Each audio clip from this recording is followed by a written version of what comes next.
हमारे चैनल से जुड़ने के लिए YouTube पर रियाज एजेंसी को अभी सब्सक्राइब करें और साथ में बेल आइकन को दबाना ना भूलें। रब फरमाता है हमने आपको रोशन चराग बना करके भेजा। इन्हीं दो जुज पे मुझे तकरीर करनी है। चराग किसे कहते हैं? अल्लामा मुफ्ती अहमद यार खान नईमी फरमाते हैं चराग उसे कहते हैं जिससे नूर हासिल किया जाए और चराग की रोशनी में कोई कमी ना आए। मिसाल के तौर पर एक चराग यहाँ जला करके आपकी मस्जिद के खतीब व इमाम यहाँ पर रख दें और तमाम बस्ती वालों से, इलाके वालों से ये कहें कि अपने अपने घर से चराग लेकर आओ और इस चराग से रोशन करके ले जाओ, तो बताओ जो चराग यहाँ पर इमाम साहिब किबला ने रखा, तमाम लोग अपने अपने चराग रोशन कर लें, क्या इस चराग की रोशनी में कोई कमी आएगी? इस चराग की रोशनी में कोई कमी नहीं आएगी। परवरदिगार आलम इरशाद फरमाता है महबूब हमने आपको रोशन चराग बना करके भेजा है। मेरे आका कैसे रोशन चराग हैं?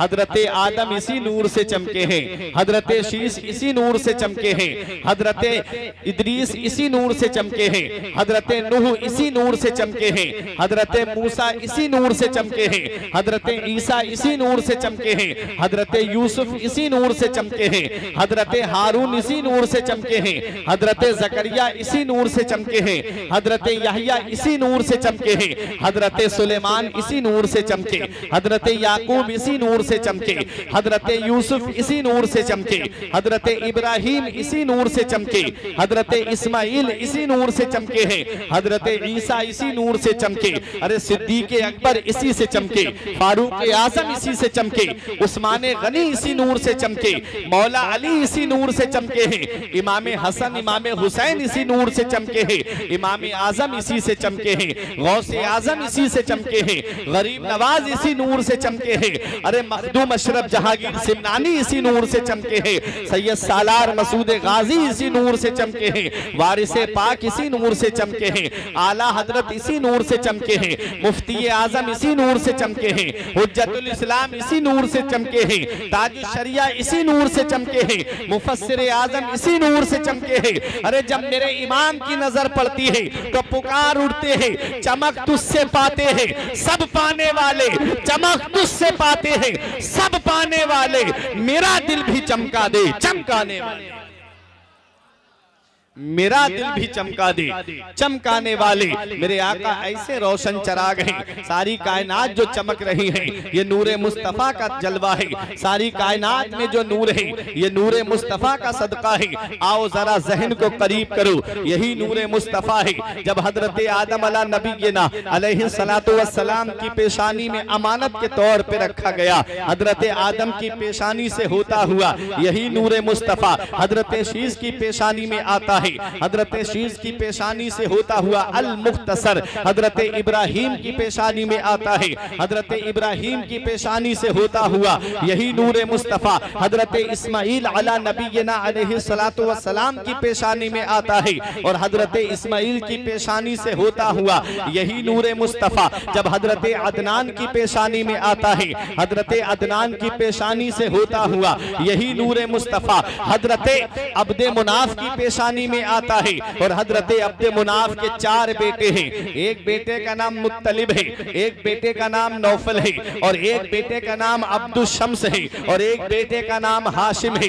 अब्दे मुनाफ के चारों बेटों में तीन बेटों को एक तरफ खड़ा कर दो और हजरत हाशिम को एक तरफ खड़ा करो, जिनकी खूबसूरती का कोई जवाब नहीं, जिनके हुस्न का कोई जवाब नहीं, जिनके जमाले जहां आरा का कोई जवाब नहीं, जिस गली से गुजर जाएं लोग रुक करके हजरत हाशिम का दीदार करें, जिस इलाके से निकल जाएं लोग रुक करके हजरत हाशिम का दीदार करें। लोगों ने हाथ पकड़ के पूछा ए हजरत हाशिम, बच्चे तो और भी हैं मक्के में लेकिन कोई उनको इतनी गौर से नहीं देखता, तुम जिस गली से गुजर जाओ तुमको लोग रुक रुक करके देखा करते हैं। तो हजरत हाशिम ने फरमाया लोग मुझे नहीं देखते हैं बल्कि मेरी पेशानी में जो नूरे मुस्तफा जगमगा रहा है उसी नूरे मुस्तफा को देखते हैं।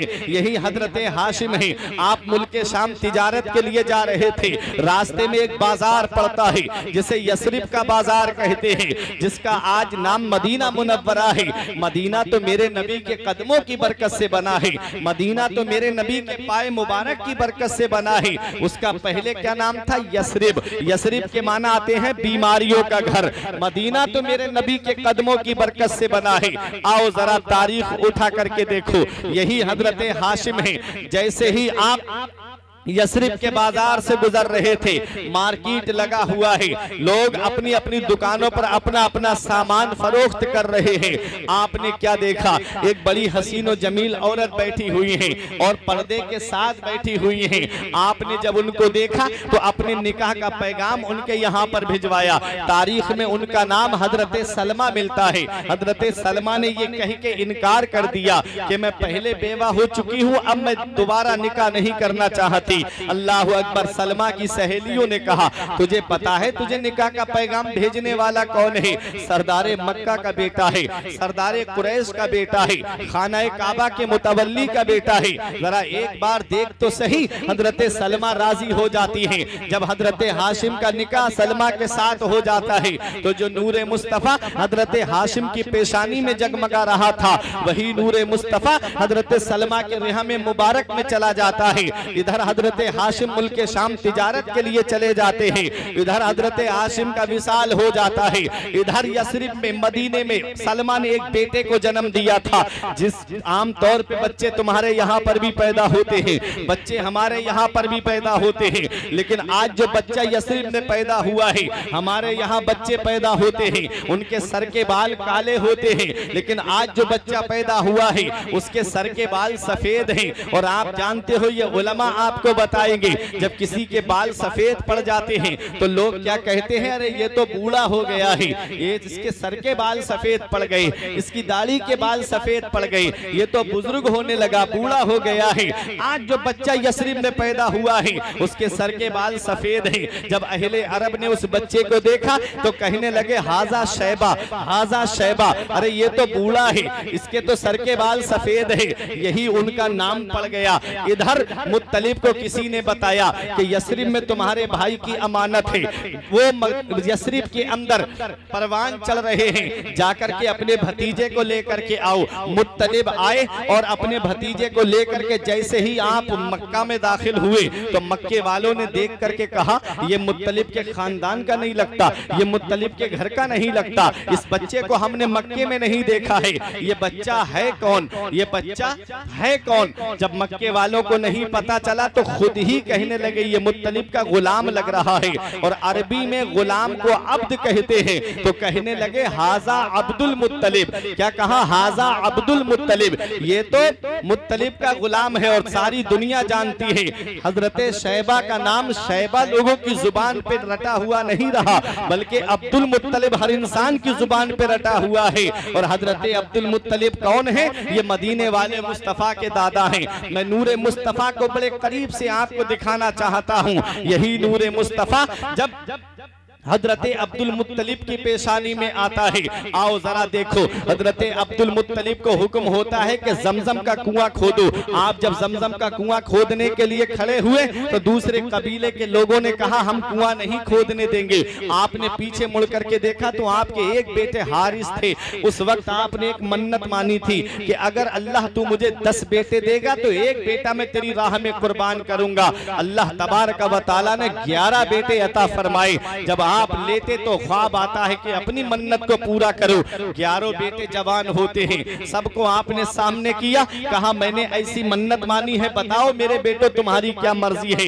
हर बेटे ने कहा हम कुर्बान होने के लिए तैयार हैं। बाप ने कहा मैं कुरान अंदाजी करूंगा। कुरान अंदाजी की जाती है, 3 मरतबा कुरान अंदाजी की गई और तीनों मरतबा नाम किसका निकला? हजरत अब्दुल्ला का निकला, मेरे नबी के वालिद का नाम निकला। आप कुर्बान करने के लिए ले जा रहे थे तो लोग खानदान के लोगों ने कहा जरा रुक जाओ, ये काहिना औरत रहती है, उसके पास चलते हैं और उससे जाकर के कोई रास्ता निकालने की वो बात पूछते हैं। ऐसा कोई रास्ता बताए जिससे रब भी राजी हो जाए और अब्दुल्ला की कुर्बानी भी बच जाए। हजरात जब उस काहिना औरत के पास गए तो दरवाजा खटखटाया, वो काहिना औरत आई, डंडे का सहारा लेकर के आई। जैसे ही दरवाजे पर पहुंची, दरवाजा खोला, कहा क्या बात है। हजरत अब्दुल मुत्तलिब ने कहा मैंने ऐसी ऐसी मन्नत मानी है और मैं अपने बेटे को कुर्बान करने ले जा रहा हूँ, बता कोई ऐसा रास्ता बता, तूने पुरानी किताबों को पढ़ा है। उसने कहा क्या बेटा दिखा सकते हो? कहा हाँ क्यों नहीं। हजरत अब्दुल्ला को सामने किया।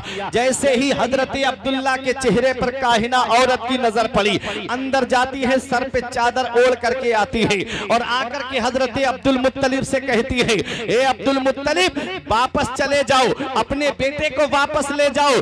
दुनिया की कोई तलवार ऐसी बनी ही नहीं है जो अब्दुल्ला की गर्दन को काट दे। बोले क्यों? कहा मैंने पिछली किताबों में पढ़ा है कि जो आखिरी पैगंबर इस दुनिया में आएगा उसका नूर अब्दुल्ला की पेशानी में जगमगा रहा है, अब्दुल्ला की पेशानी में उसका नूर जगमगा रहा है। अल्लाह अकबर। उस काहिना औरत से हजरत अब्दुल मुत्तलिब कहते हैं मुझे रास्ता बता कि मेरा बेटा भी बच जाए, मेरा रब भी मुझसे राजी हो जाए। कहा बताओ तुम्हारे यहाँ अगर कोई कत्ल कर देता है, कोई मर्डर कर देता है तो उसका फिदिया क्या दिया जाता है? कहा 10 ऊंट दिए जाते हैं। उस काहिना औरत ने कहा एक तरफ 10 ऊंट और एक तरफ अब्दुल्ला का नाम लिखना, जब तक अब्दुल्ला का नाम निकले 10-10 ऊंटों का इजाफा करते रहना। हजरत अब्दुल्ला का नाम और ऊंटों का नाम डाल करके कुरान अंदाजी की गई तो 9 मर्तबा नाम हजरत अब्दुल्ला का निकला।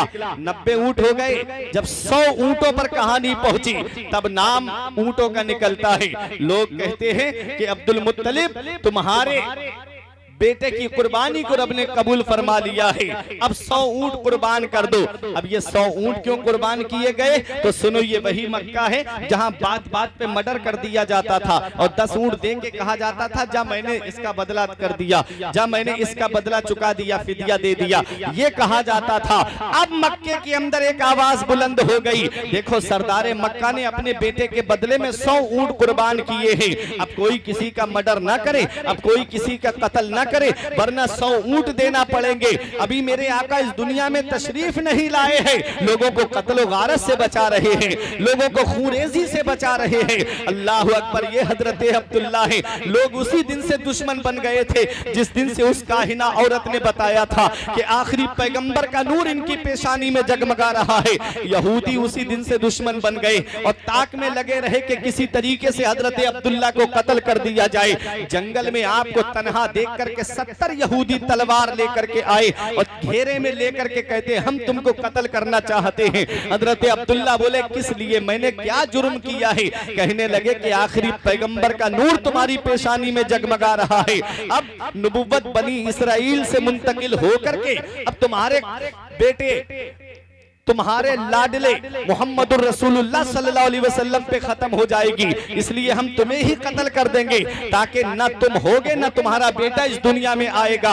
हजरत अब्दुल्ला मुस्कुराने लगे, कहते तुम इस हालत में मुस्कुराते हो? कहा हाँ इसलिए कि तुम खुदा से लड़ाई करना चाहते हो, तुम खुदा से जंग लड़ना चाहते हो। बोले कैसे? कहा रब चाहता है उसका महबूब दुनिया में आए और तुम चाहते हो उसका महबूब दुनिया में ना आए, इसलिए तुम खुदा से लड़ाई करना चाहते हो। अरे फानूस बन के जिसकी हिफाजत हवा करे, वो शम्मा क्या बुझे जिसे रोशन खुदा करे। नूर हक इस्लाम है, उसको बुझा सकता है कौन? जिसका हामी हो खुदा उसको मिटा सकता है। यही हजरत अब्दुल्ला है। चारों तरफ से यहूदियों ने घेरे में लिया। थोड़ी दूरी पर एक और थे उनके कबीले के खानदान के, जिनका नाम तारीख में वहब बिन अब्द मुनाफ मिलता है। उन्होंने सोचा ये मेरे कबीले का नौजवान है, इसे ये यहूदी कत्ल कर देंगे। वो कहते हैं मैंने आवाज लगाना चाहिए तो ऐसा लगा जैसे किसी ने मेरा गला पकड़ लिया हो, आवाज ही नहीं निकली।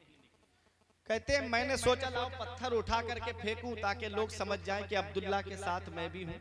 कह रहे पत्थर उठाना चाहा, पत्थर जमीन से चिपक गया, उठा ही नहीं पाया।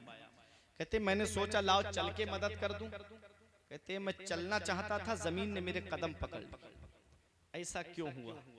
ऐसा इसलिए हुआ कि अगर उस वक्त हजरत अब्दुल्ला को वहाब बिन अब्द मुनाफ बचा लेते और जब मेरे आका मक्के में इस्लाम का परचम बुलंद करते तो हो सकता था ये कह देते, बेटे अगर मैं नहीं होता तो तुम्हारे वालिद नहीं बचते और तुम इस दुनिया में नहीं आते, ये एक एहसान हो जाता। परवरदिगार आलम दुनिया को दिखाना चाहता है कि जिसे मैंने अपना महबूब बनाया है वो किसी का एहसान लेने के लिए नहीं आया है, सारी कायनात पर एहसान करने के लिए आया। मेरे आका हुजूर सल्लल्लाहु ताला अलैहि वसल्लम के वालिद को यहूदी घेरे में लिए हुए हैं। आसमान से एक जमात उतरी, फरिश्तों की पलक झपकने से पहले 70 यहूदियों को कत्ल कर दिया। अब आए हजरत अब्दुल्ला अपने घर पर, वहाब बिन अब्दे मुनाफ अपने घर पर। बहुत गौर से सुनिएगा।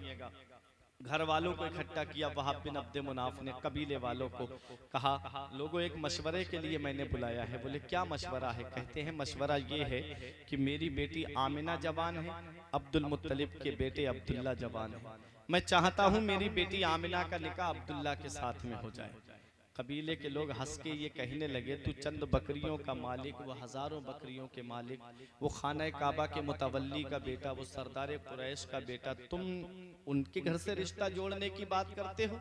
तो वहाब बिन अब्दे मुनाफ ने कहा, हाँ मैं रिश्ता जरूर जोड़ने की बात करता हूँ, अगरचे ये रिश्ता नहीं भी हुआ तो क्या हुआ, कयामत में अब्दुल मुत्तलिब के बेटे का हाथ मांगने वालों में मेरा भी तो नाम आ जाएगा, इसलिए मैं जरूर जाऊंगा उनके घर पर। जब पहुंचे हजरत अब्दुल मुत्तलिब ने दरवाजा खोला, क्या बात? कहते हैं कि मैं एक जरूरी काम से आया हूँ। फरमाया क्या काम है? कहते हैं कुछ मांगने आया हूँ, मना तो नहीं करोगे? कहा हम भीख दरवाजे पे खड़ा करके नहीं देते हैं, सीने से लगाया, अंदर ले जाके बिठा के फरमाया बताओ क्या बात है? कहते हैं मैं आपके बेटे अब्दुल्ला के साथ अपनी बेटी आमिना के रिश्ते के ताल्लुक से आया। हजरत अब्दुल मुत्तलिब ने कुछ ना पूछ करके सिर्फ एक बात पूछी थी, तुम्हारी बेटी का नाम क्या है? कहा मेरी बेटी का नाम आमिना है। आमिना अमन से बना, जिसके माना आते हैं चैन देने वाली, सुकून देने वाली। हजरत अब्दुल मुत्तलिब माना पे गौर करने लगे, बहू का नाम आमिना, बेटे का नाम अब्दुल्ला। इनसे जो बेटा दुनिया में आएगा वो दुनिया को चैन देता हुआ आएगा, वो दुनिया को सुकून देता हुआ आएगा, वो दुनिया को आराम पहुंचाता हुआ आएगा। अल्लाह अकबर। हजरत अब्दुल मुत्तलिब ने कहा मुझे ये रिश्ता मंजूर है। तारीख तय हो गई, वक्त तय हो गया कि फला दिन बारात आनी है, मेरे आका हुजूर सल्लल्लाहु अलैहि वसल्लम के वालिद का निकाह होने जा रहा है। यहाँ पहुँच करके एक बात मैं आपसे पूछना चाहता हूँ। ये हजरत अब्दुल मुत्तलिब हैं जिनके पास किसी भी चीज़ की कमी नहीं है, जो सरदार मक्का हैं, खाना काबा के मुतवल्ली हैं। परवरदिगार आलम ने बड़ी इज्जतों से, बड़ी शानों से नवाजा। मेरे आका हुजूर सल्लल्लाहु अलैहि वसल्लम के दादा हैं। आप जरा एक बात ये देखें, हजरत अब्दुल मुत्तलिब ने सिर्फ नाम पूछा था कि तुम्हारी बेटी का नाम क्या है? कहा मेरी बेटी का नाम आमिना है, और रिश्ता तय हो गया। और आज हमारे यहाँ का क्या हाल है रिश्तों का? एक एक महीना, दो दो महीने, तीन तीन, चार चार, पाँच पाँच, छः छः महीने, एक एक साल तक रिश्ते चलते। और वह बीच वाला कभी लड़की वालों के यहाँ खा रहा जाके, कभी लड़के वालों के यहाँ जाके खा रहा। सुबह का नाश्ता यहाँ तो शाम का खाना वहाँ। और आज लड़के का बहनोई देखने आ रहा है लड़की को, कल लड़के की बहन देखने आएगी, परसों लड़के की एक भावज रह गई है वो देखने आएगी। इस तरह से उस गरीब के घर का सिलसिला चलता रहता है। और हाल क्या होता है, 5-6 महीना रिश्ता चलने के बाद वो रिश्ता मना कर दिया जाता है कि लड़के की बहन को लड़की पसंद नहीं आई, या लड़के का भाई कह रहा है मेरे भाई का जोड़ नहीं है। यहाँ पहुँच के एक बात मुझे बताओ कि अगर लड़की पसंद नहीं थी तो उस गरीब के घर पे 5 से 5 महीने तक खाते क्यों रहे? 6-6 महीने तक उसके घर पे क्यों जाकर के खाने लगे? वो रक्षा चलाने वाला गरीब, दूसरों के घरों में मजदूरी करके अपने बच्चों का पेट पालने वाला गरीब, वो दूसरों के घरों में काम करके अपने बच्चों के लिए मेहनत मजदूरी करके चंद पैसे जमा करने वाला गरीब, उस गरीब के घर में जाकर के उसकी गुर्बत का मजाक उड़ाया जा रहा है। इतना याद रखना, मैंने इस छोटी सी जिंदगी में बड़े से बड़े अमीर को फकीर होते हुए देखा है, और गरीब से गरीब इंसान को मैंने अमीर होते हुए देखा है। वो जो कभी जिनके पैरों में चप्पल नसीब नहीं होती, वो आज कारों में फख्र महसूस कर रहे हैं। वो जो कभी कारों में घूमते थे, उनके घर में आज साइकिलें तक नसीब नहीं है। वजह क्या है? वजह यह है, मौला अली शेर खुदा फरमाते हैं, दौलत पर और सेहत पे कभी भरोसा मत करना। बीमारी लगने में वक्त नहीं लगता है और पैसे के जाने में वक्त नहीं लगता है। हमें किसी गरीब की गुर्बत का मजाक नहीं उड़ाना चाहिए, हमें अल्लाह की पकड़ से डरना चाहिए। इन्ना बत्श रब्बिका लशदीद तेरे रब की पकड़ बहुत सख्त है, जब अल्लाह पकड़ता है तो कोई छुड़ाने वाला नहीं मिलता। मेरे रब की पकड़ से डरो और शादी करो तो ऐसी करो सादगी के साथ जैसे अली का अक्द हुआ फातिमा के साथ। हमें शादी जो है सुन्नत तरीके पे करना चाहिए, ऐसे शादी करना चाहिए जिससे अल्लाह राजी हो जाए, उसका रसूल राजी हो जाए। आज हमारे यहाँ की शादियों के माहौल बदल गए, आज हमारे यहाँ की शादियों के तौर तरीके बदल गए। हम शादी कार्ड छपवाते हैं तो उस पर लिखवाते हैं शादी मुबारक। मुबारक के माना पे कभी गौर किया? ये उलमा आपको बताएंगे बारका युबारिको, बरकत से बना मुबारक, जिसके माना आते हैं बरकत वाली शादी, ऐसी शादी जिसमें बरकत हो। अब जरा एक बार मुझे ये बताओ, नबी के जिक्र की महफिल में आने वालों, जिस शादी में डांस पार्टी आए क्या उस शादी में बरकत होगी? जिस शादी में बैंड बाजा आए क्या उस शादी में बरकत होगी? जिस शादी में 8 दिन से घर की औरतें ढोल बजा करके गीत गा करके उस घर की बरकतें खत्म करें, बताओ क्या उस घर में बरकत होगी? क्या उस शादी में बरकत होगी? जिस शादी में आधी आधी आस्तीन के कपड़े पहन करके मेरी बहनें बेपर्दा घूमती नजर आए, बताओ क्या उस शादी में बरकत होगी? ये आज हमारे यहाँ की शादियां हैं, ये आज हमारे यहाँ के तरीके हैं। इतना याद रखना, मौत का कोई भरोसा नहीं है। मौत कब किस हाल में कब आ जाए कोई इंसान नहीं जानता है। इतना याद रखो, उस रब की पकड़ से डरो। तुम क्या समझते हो एक मर्तबा जलसे में आ गए और आपने नारा लगा दिया तो जन्नत मिल जाएगी? जन्नत मिलना इतना आसान नहीं है जितना आज हमने सोच रखा है। कुरान मेरा फरमाता है, अम हसिबतुम अन तदखुलुल जन्नता, क्या तुम ये गुमान करे बैठे हो कि जन्नत तुम्हें इतनी आसानी से मिल जाएगी? अगर जन्नत मिलना इतना आसान होता तो अपने वक्त के जरा उस्मान गनी को देखिए, जिन्हें ज़ुन्नुरैन का लक़ब मिला है। नबी की 2 शहजादियां जिनके निकाह में आई, फिर भी नबी ये फरमाते, अल्लाह ताला अगर मुझे 40 बेटियां अता फरमाता और यके बाद दीगरे मुझे उस्मान के निकाह में देना पड़ती तो मैं दे देता। वो उस्मान गनी है जिन्होंने ग़ज़वा तबूक के मौके पे जब अपना माल राहे खुदा में खर्च किया तो मेरे आका ने दस्ते मुबारक उठा करके दुआ की, मौला आज के बाद मेरा उस्मान नफल ना भी पड़े तब भी उसे कोई मुआखजा ना हो। वो हजरत उस्मान गनी है। जरा सोचो तो सही, जो अशरा मुबशरा में से है, जिन्हें दुनिया में जन्नती होने की बशारत मिली, जिन्हें दुनिया में जन्नती होने की खुशखबरी मिली, जरा उनकी शान देखिए। जब जब कब्रिस्तान के करीब से गुजरते, खड़े होके इतना रोते, आंखों से आंसू बरसते, दाढ़ी भीग जाती, आंसू जमीन पे गिरने लगते। देखने वाले देख के कहते, हुजूर आप तो बख्शे बख्शाए हो, आपको तो अल्लाह ताला ने, अल्लाह के महबूब ने ये बशारत दी है कि अल्लाह ताला ने उस्मान गनी को जन्नती बना दिया है। जरा सोचो तो सही, वो हजरत उस्मान गनी कब्रिस्तान के करीब खड़े होकर रोते। लोग पूछते आप रोते क्यों हो? तो एक जवाब देते थे, ये कब्र दुनिया की मंजिलों में सबसे आखिरी मंजिल है और आखिरत की मंजिलों में सबसे पहली मंजिल है। अगर कब्र के सवालों के जवाब से इंसान पास हो गया तो आगे उसके लिए आसानियां हैं, और अगर कब्र के सवालों के जवाब में फंस गया तो आगे उसके लिए बड़ी मुश्किलों का सामना है। मेरा इमाम पुकार के कहता है, उनको रहम आए तो आए वरना वो कड़ी मार है क्या होना है, छुप के लोगों से किए जिसके गुनाह वो खबरदार है क्या होना है। जन्नत मिलना इतना आसान नहीं है। कभी दौलत पे घमंड आने लगे, कभी पैसे पे नाज होने लगे, कभी बेटों की नौकरी पे तकब्बुर आने लगे, कभी अपनी सेहत पे घमंड होने लगे, तो एक चक्कर कब्रिस्तान का लगा लिया करो। वहां तुमसे ज्यादा दौलत वाले लेते हैं, वहां तुमसे ज्यादा पैसे वाले लेते हैं, वहां तुमसे ज्यादा सेहतमंद लेते हैं। वो जिनकी नाक पे कभी मक्खी नहीं बैठती थी, आज उनके वजूद को मिट्टी ने गला सड़ा करके एक तरफ कर दिया। घमंड किस बात पे है? इतना याद रखना, मेरा रब कादिर मुतलक है, मेरा रब हकमुल हाकिमीन है।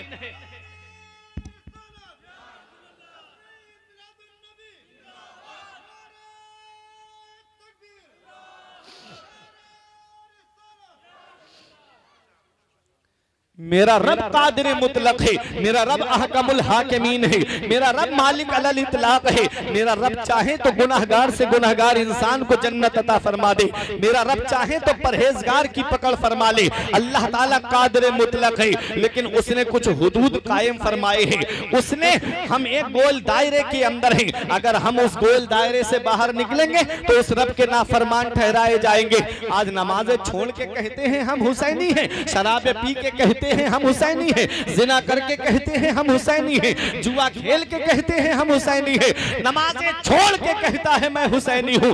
बता हुसैन ने कब फर्ज आइन छोड़े हैं? मेरे अजीज मैं पहुंचा हूँ इस नतीजे पर, नमाज छोड़ दी समझो हुसैन छोड़े हैं। नमाज एक वक्त की नहीं पढ़ता। अभी तुमने देखा नहीं 3 साल हुए हैं कोरोना को गए हुए, कोरोना काल को कैसा लॉकडाउन लगा, इंसान घरों के अंदर कैद हो गया। वो अमेरिका का एयरपोर्ट जिसपे कुत्ते और बिल्लियां नाचने लगे, वो चाइना का एयरपोर्ट जिसपे बिल्लियों की आवाजें आने लगी, वो दिल्ली और लखनऊ का एयरपोर्ट जहां पर सिर्फ कुत्ते और बिल्लियों की आवाजें आ रही थी, इंसानों की आवाजें तक सुनना नसीब नहीं हो रही थी। तुमने देखा नहीं कि एक एक घर में 3-3 जनाजे मैंने अपनी आंखों से देखे। इधर बाप का जनाजा रखा है, उधर बेटों के जनाजे रखे हुए हैं। जो पहली लहर में बच गए वो दूसरी लहर में निकल गए। कैसी आई थी दूसरी लहर? इंसान तरसता रहा ये सिलेंडर तलाश करने के लिए, ऑक्सीजन तलाश करने के लिए, दौलत लाखों रुपए हथेली पर रख करके इंसान घूम रहा था। काश एक ऑक्सीजन का सिलेंडर मिल जाए, मेरे अजीज की जान बच जाए, मेरे बाप की जान बच जाए, मेरे भाई की जान बच जाए। इन्ना बत्श रब्बे का शदीद, तेरे रब की पकड़ बहुत सख्त है। जब अल्लाह पकड़ता है तो कोई छुड़ाने वाला नहीं मिलता।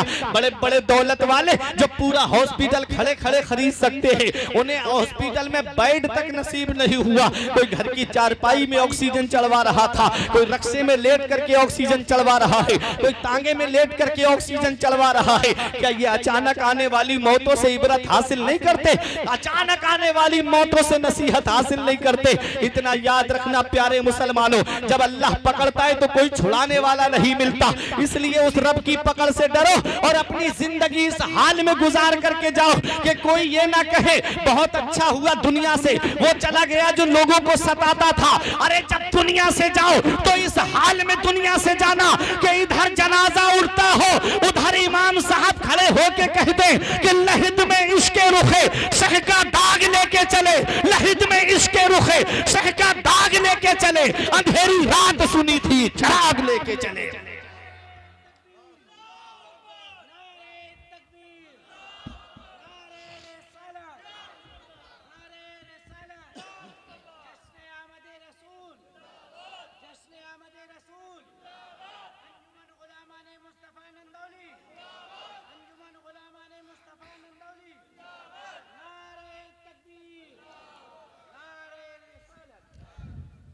अच्छे काम करके दुनिया से जाओ, नमाजें पढ़ के दुनिया से जाओ, अल्लाह की इबादत करके दुनिया से जाओ।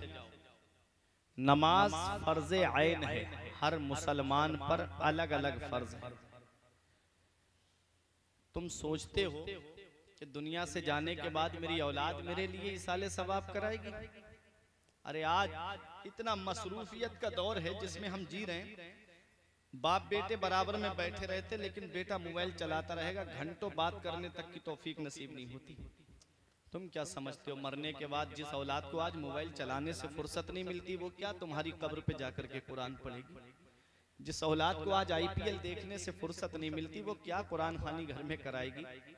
जो औलाद 2.5 घंटे की फिल्में बैठ करके देख ले और 5 मिनट अपने वालिद से बात करना पसंद ना करे, वो क्या तुम्हारे मरने के बाद में कुरान की तिलावत कराएगी?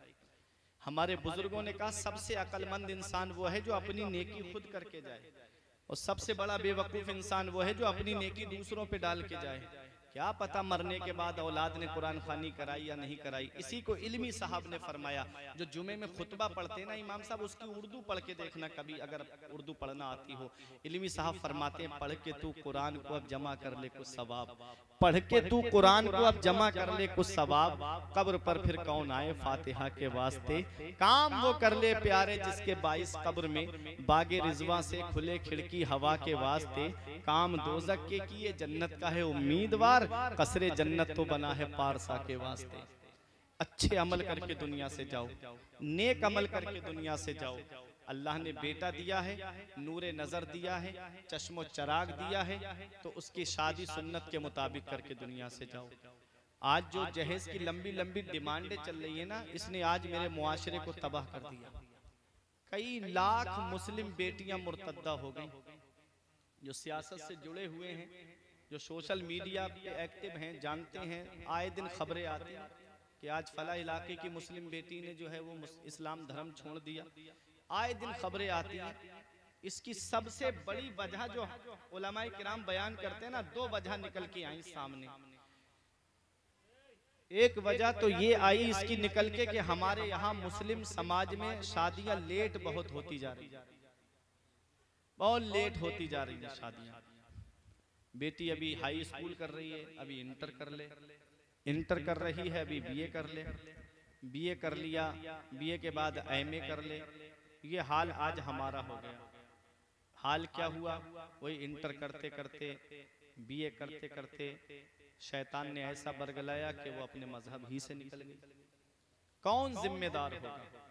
मेरे आका फरमाते हैं कुल्लुकुम राइन व कुल्लुकुम मसऊलुन अन रइयतिही। तुम में का हर शख्स जिम्मेदार है और अल्लाह ताला कयामत के दिन हर शख्स की उसकी जिम्मेदारी के बारे में पूछेगा। बाप औलाद का जिम्मेदार है, बड़ा भाई छोटे भाई बहनों का जिम्मेदार है, शौहर बीबी का जिम्मेदार है, उलमाए अहले सुन्नत कौम के जिम्मेदार हैं शरीयत का पैगाम पहुंचाने के लिए, मसाइल शरइया पहुंचाने के लिए। मस्जिद का इमाम मुक्तदियों का जिम्मेदार है, हर शख्स जिम्मेदार है। अल्लाह ताला हर शख्स से उसकी जिम्मेदारी के बारे में पूछेगा। आज हम अपनी जिम्मेदारी निभा रहे हैं। बाप ये कह के कयामत में बच नहीं पाएगा कि मुझे पता नहीं था। क्यों नहीं पता था? तुम जिम्मेदार हो, अल्लाह ने तुमको जिम्मेदारी अता फरमाई है। मेरे आका हुजूर सल्लल्लाहु अलैहि वसल्लम के इस फरमान पे गौर करना घर में जाकर के कि हर शख्स जिम्मेदार है। अल्लाह ताला हर शख्स से उसकी जिम्मेदारी के बारे में पूछेगा। तो जहेज दो वजह सामने आई, एक ये कि हमारे मुस्लिम समाज में शादियां लेट बहुत होती जा रही है, और दूसरी वजह ये है कि आज जहेज की लंबी लंबी डिमांडों ने बेटियों को बोझ बना के रख दिया है। वो जमाना जाहिलियत था जिसमें बेटियां जमीन पैदा होती थी तो बाप जमीन में जिंदा गाड़ दिया करता था। उस दौर का बाप इतनी मोहलत तो देता था अपनी बेटी को कि वो दुनिया में सांस ले लेती थी। और आज का बाप अगर अल्ट्रासाउंड के जरिए, सोनोग्राफी के जरिए पता चल जाए कि माँ के पेट में लड़की है तो उसको वहीं पर कत्ल करा देता है। क्यों? क्योंकि दुनिया में आएगी कहां से इसके लिए इतना जहेज का मैं इंतजाम करूंगा, कहां से मैं इसकी देख रेख करूंगा। वो भूल जाता है कि कुरान मेरा फरमाता है वला तक़तुलू औलादकुम मिन खशियते इमलाक नहनु नरज़ुकुकुम व इय्याहुम। रब फरमाता है कि तुम अपनी औलाद को गरीबी के डर से कत्ल मत करो, हम तुम्हें भी रोजी देते हैं और उनको भी रोजी देते हैं। रोजी देने वाली जात अल्लाह की है, चाहे लड़का हो या लड़की, दोनों को रोजी कौन देता है? अल्लाह देता है।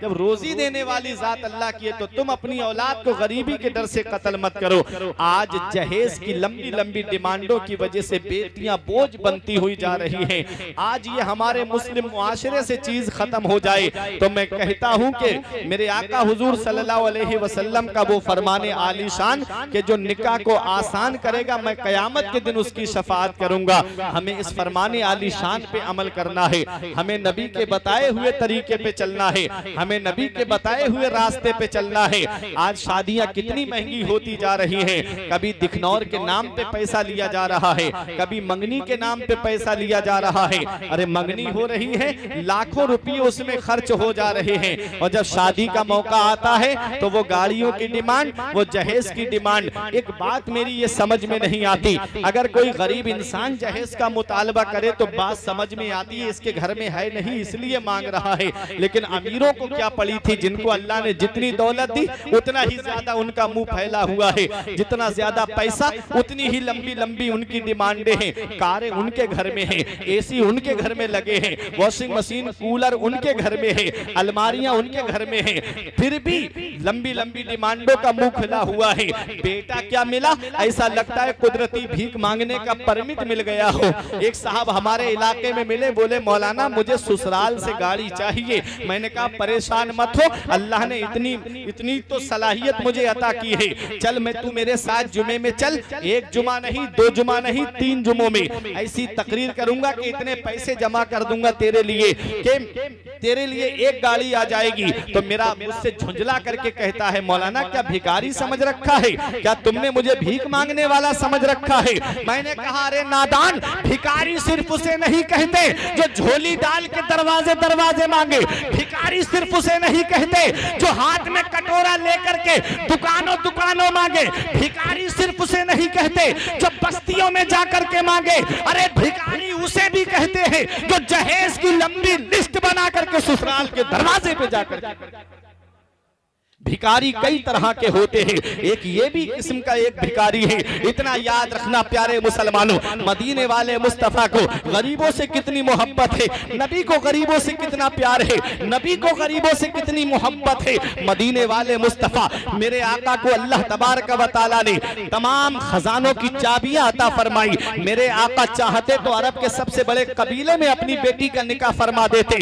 मेरे नबी ने किसके साथ अपनी बेटी का निकाह किया, जरा तारीख उठा करके देखो। हजरत मौला अली शेर खुदा के साथ में किया है। तारीख में जिनके पास सिर्फ एक जोड़ कपड़े थे और वो भी पेवंद लगे हुए थे, खुद का मकान भी नहीं था मौला अली शेर खुदा के पास में, एक सहाबी ने अपना मकान दिया। नबी ने उनके साथ में अपनी बेटी फातिमा का निकाह करके फरमाया, मेरी बेटी फातिमा, मैंने तुम्हारा निकाह अपने खानदान में सबसे बेहतर के साथ किया है, बता मेरी बेटी तेरी क्या मर्जी है। हजरत फातिमा ने रो के कहा था, बाबा हमारा महर क्या रखा है, 400 मिसकाल जो चांदी रखी गई थी वो तो अपनी जगह है। हजरत फातिमा ने कहा, बाबा हमारा महर क्या रखा है। नबी फरमाते, बेटी फातिमा अली गरीब है, महर कहां से देगा। हजरत फातिमा बोली, बाबा महर अली से नहीं मुझे आपसे चाहिए। नबी ने फरमाया, फातिमा जब से खदीजतुल कुबरा का विसाल हुआ, मेरी बेटी तूने आज तक मुझसे किसी चीज का सवाल नहीं किया, आज पहली बार तूने मुझसे कुछ मांगा है, मांग मेरी बेटी मैं तुझे दूंगा। तब हजरत फातिमा ने रो के कहा, बाबा मुझे सोना चांदी नहीं चाहिए, मुझे सीमो जर नहीं चाहिए, बाबा मुझे जोड़े नहीं चाहिए। कहा बेटी फिर क्या चाहिए। कहा बाबा मैंने रातों रात आपको उम्मत के गम में आंसू बहाते हुए देखा है, मैंने रातों में आपको उम्मत के गम में रोते हुए देखा है। बाबा कयामत के दिन जब आप उम्मत की शफाअत के लिए दुआ कर रहे हो तो फातिमा आमीन कह दे, बस मुझे इतना चाहिए। मेरे आका ने फरमाया, फातिमा तूने बहुत बड़ी चीज मांग ली। रब ने जिब्राइल अलैहिस्सलाम को भेजा। हजरत जिब्राइल अलैहिस्सलाम आए, कहते हैं आका अल्लाह आपको सलाम फरमाता है और रब हुक्म देता है मेरे महबूब से कह दो कि बेटियां दरवाजे से खाली हाथ नहीं लौटाई जाती। कयामत के दिन महबूब दुआ करना तुम्हारा काम है, आमीन कहना फातिमा का काम है और जन्नत देना परवरदिगारे आलम का काम है। तेरे आका